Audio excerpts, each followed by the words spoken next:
שלום, אני עידן. ואני טל. עכשיו אנחנו נדבר על הליגה הישראלית. ההוכחה שהליגה הישראלית הכי כושלת בעולם זה שמכבי הקבוצה הכי טובה בינתיים. ומכבי חיפה הקבוצה הכי גרועה בינתיים. וההוכחה שיש לנו את השחקנים הכי טובים מהסוף זה ערן לוי. ערן לוי השחקן השווארמתי הכי טוב בעולם. לא סתם אומרים על המגרש סלים טועמה, באימונים ובשווארמה. אני המצאתי די. טוב, אז בוא נגיד ככה, אני אומר שאלירן עטר הוא החלוץ הכי טוב שיש בינתיים. אני אומר שבכלא. מה אכפת לך? אז מה? כולה זקנה. כולה זקנה. זה אתה לא זקנה, אותי זה בכוונה? זקנות. זה זקנות. לא, ויניב קטן. ליניב יש קטן. הבן שלו הייתה במלתחות של מכבי חיפה וראית את הוואטחה.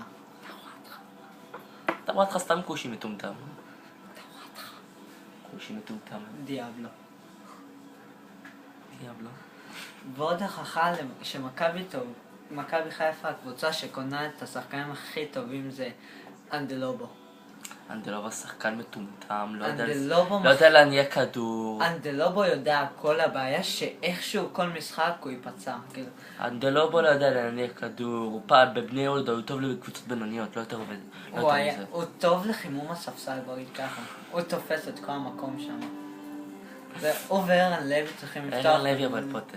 ערן לוי פותח שולחן באבזיה, אתה מדבר.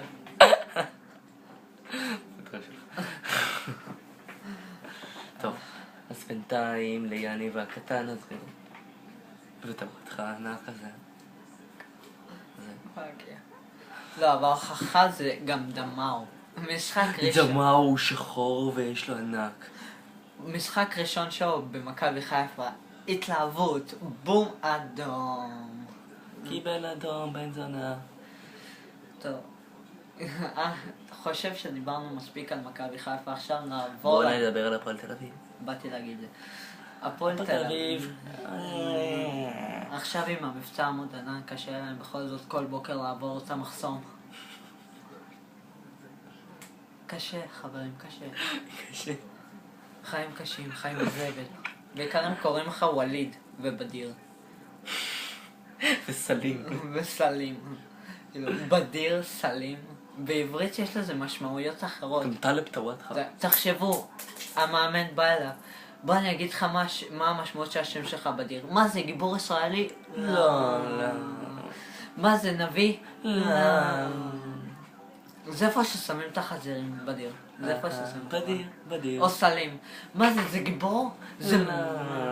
זה מלך? לא, זה איפה ששמים את הפירות.